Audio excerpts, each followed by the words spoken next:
There are 100 guitar solos on this list, most of which I agree with. I would put the accuracy of this list, if it were up to me, at about 80%. That said, there are 20 solos on this list that I would remove, that would not be on my top 100 solo list. When I first set eyes on this list, I of course scanned through it to see who was on it and what solos and what I had to work with and if I could do it. And so as I'm scrolling down, I'm seeing all the usual suspects. There's Stevie Ray Vaughan, and there's Eric Clapton, and there's Jimi Hendrix, and there's Eddie Van Halen, and there's Eric Johnson, and there's Steve Vai, and then I get down to number one, and I'm like, oh, I must have missed Gary Moore. So I start over again, and I'm going down the list again, and then I get back down to number one, and I realize that Gary Moore is not on the list. And I personally feel that that is probably the biggest oversight on this entire list. No Gary Moore. In my opinion, and you may disagree with me, I personally think Gary Moore is one of the top 10 greatest rock guitar players of all time. And if we're talking versatility, top 5. I have been a fan of Gary Moore since I was a teenager. All of my guitar friends when I was young, we all knew who Gary Moore was. Maybe we didn't listen to his music a whole lot. One of the big problems with Gary Moore, kind of like Uli John Roth, is that he was determined to be a solo artist. And if Gary Moore had been the guitar player of one of the bands that were his contemporaries at the time in the late 70s and 80s, like say Iron Maiden or Def Leppard or the Scorpions or any of those bands that were massive, he would be a much better known name today than he is. But he wanted to forge his own path as a solo artist. The problem with Gary Moore was certainly not his guitar playing, because he's one of the greatest of all time. It was his songwriting. Gary Moore was not the greatest songwriter in the world. Even you listen to his greatest hits or the best of Gary Moore, and you've got 13 or 14 tracks, and really only half of those are great songs. So of his entire catalog of music that he produced over the years, I would only put a handful of those as really well-written songs. And so that really limited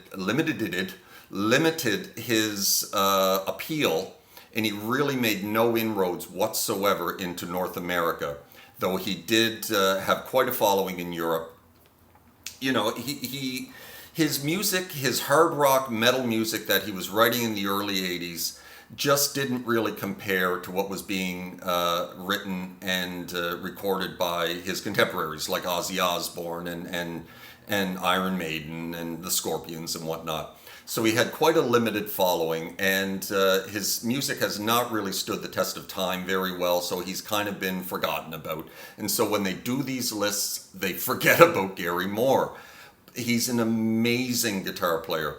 You see these other guitar players who are on the usual top 10, the Eric Claptons and the Jimi Hendrix and the Jeff Beck and the Eddie Van Halens. And when it comes to versatility, they're amazing at what they do, Eric Clapton and Jimi Hendrix and Jeff Beck and all these guys. But as far as versatility goes, Jimi Hendrix had his thing. He played rock, blues guitar with lots of tricks and lots of crazy noises and whatnot, and he was very, very innovative and very good at what he did, but that was his thing. Eric Clapton, very much a blues player, and that's his thing. Eddie Van Halen, very much a rock guitar player, didn't really dabble a whole lot in blues or jazz or anything like that.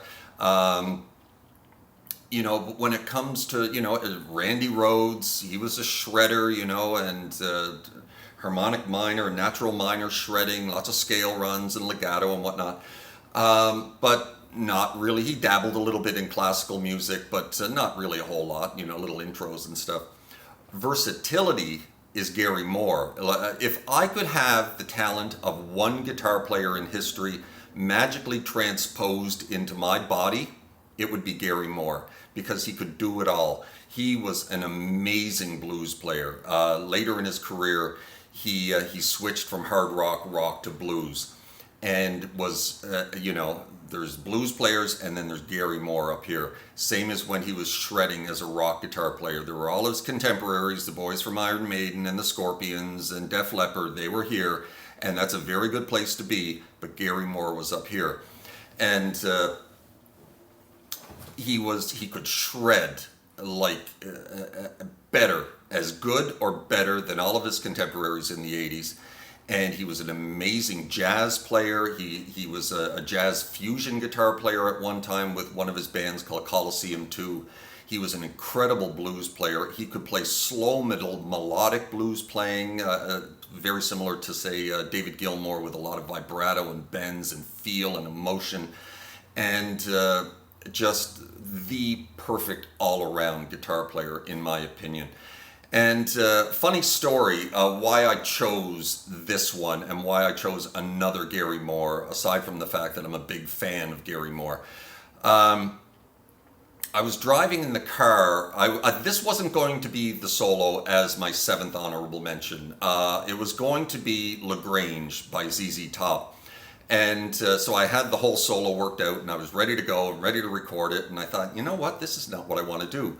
I want to do something that's more melodic, a lot of feel, a lot of bends, a lot of vibrato, a lot of emotion to it, to see where my playing is in that regard now compared to where it was a year and a half ago when I did Gary Moore's The Loner.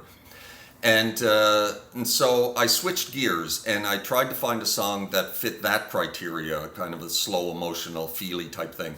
And I initially settled on Blackbird by Alter Bridge, and I started working on that. And so that was coming along. I had about half the solo worked out. And I was driving in the car with my wife about a week ago. And we have 2 cars. My car is always hard rock, metal, classic rock. Hers is all top 40. And so my wife is quite a bit younger than I am by like 16 years. And she's from Brazil. And I was listening, I'm not boasting, it's part of the story. So anyway, I'm listening, we're driving in my car, I'm listening to Gary Moore, because I like Gary Moore, like I said. And Still Got the Blues comes on a disc that I have in my car. I still listen to discs because I have my car is older, it doesn't have a plug-in for auxiliary. Still Got the Blues comes on. And my wife has no interest in any of this guitar business I do. She probably knows about 2 guitar solos on this entire list. All she listens to is top 40. And she starts singing along to Still Got the Blues. And she says, I love this one. And I just look over at her and I'm like, what the fuck? How the hell do you know this? And she said, oh, this was a big hit in Brazil when I was a little girl. They play it on the radio all the time when I was small. And I'm like, what? And then I started thinking, I really should do Still Got the Blues by Gary Moore because I just adore the solo. And now my wife, who knows it, so I figured, you know what? I'm going to switch gears again. I'm going to do Still Got the Blues by Gary Moore, and I'm going to dedicate it to my lovely wife. So that's what I'm doing. This one is for you, Daniele. So, é pra você, Daniele. That's Portuguese. So anyway, I decided to do Still Got the Blues. I came home that night. I put the 2 solos up side by side, Blackbird by Alter Bridge and Still Got the Blues by Gary Moore. And I listened to them side by side over and over again. And I came to the conclusion that Still Got the Blues, as far as the emotional, melodic, slow type of solo, is the better solo. A much better solo, actually. No offense, Mark Tremonti and Miles Kennedy, or anyone who loves the solo to Blackbird. It's an incredible solo, but, I put the Still Got the Blues solo by a factor of 10 over Blackbird. It's such a great solo. Just, it's arguably Gary Moore's best solo. And The Loner. The Loner is incredible. I want you to watch a couple of things. I'm going to put 2 links down below. One for Gary Moore live playing The Messiah Will Come Again by Roy Buchanan. Go watch the Roy Buchanan version as well. He was an amazing player who seems to be forgotten as well. I watched this the other night for the first time, and 10-minute long guitar solo where he covers everything. He shreds, he plays blues, he plays melodic, lots of bends, lots of vibrato. I watched this thing, and after I watched it, I picked my jaw up off the floor and I put my guitar away and I went to bed because I didn't want to play anymore that night. It is one of the most amazing pieces of virtuoso guitar playing I have ever seen in my life, and I want you to go watch it. I'm going to put a link right down below. When it comes to his blues playing, I'm going to put another link down below of him playing Red House at the 50th anniversary of Fender guitars at, I think it was at Wembley or something in England. 10 minutes long, he plays Red House by Jimi Hendrix. A few little singing parts here, but it's basically 10 minutes of blues soloing, and he does not repeat himself, I think, once. How hard is it to riff on blues, to play a blues guitar solo for 10 minutes and not repeat yourself? Amazing. And I want you to check that out as well. Two of Gary Moore's finest performances, and I'm going to put them down below, and I want you to go check them out. He truly was one of the greatest guitar players of all time. One more thing, he was the owner of one of the most famous guitars in music history. He bought Peter Green of Fleetwood Mac's Les Paul back in the 70s off Peter Green when Peter Green was having financial difficulties and some mental health problems. He bought, which is known as Greeny, this 59 Les Paul. He bought it off him for like $300 or $400 and used it throughout most of his career until I think in the early 2000s, Gary Moore was having financial difficulties of his own and sold the guitar to a dealer for a few $100,000. It was eventually bought by Kirk Hammett, who is a massive Gary Moore fan, for the area of $2 million. Kirk Hammett refuses to say how much he paid for the guitar, but rumor has it was $2 million. The guitar is probably worth much more than that now, which would make it one of the most expensive guitars. It's now known as the Greeny Moore 59 Les Paul, and it is now in the hands of Kirk Hammett. And so that's an interesting little story as well. And so anyway, I think that's all I have to say about that one. That was a long one. That was a long little rant, but go listen to some Gary Moore. Like I said, his songwriting, he struck gold a few times throughout his career with Out in the Fields and Over the Hills and Far Away. Great song. Some really nice melodic stuff. Still got the blues. Empty Rooms is a great song. The Loner, of course, is an amazing guitar instrumental. But, you know, just his playing. God damn it, he was good. And he is the guitar player I would love to be. And maybe someday I'll get there, but I'm getting old. So anyway, I hope you like that one. I put my heart and soul into that one because I love Gary Moore so much.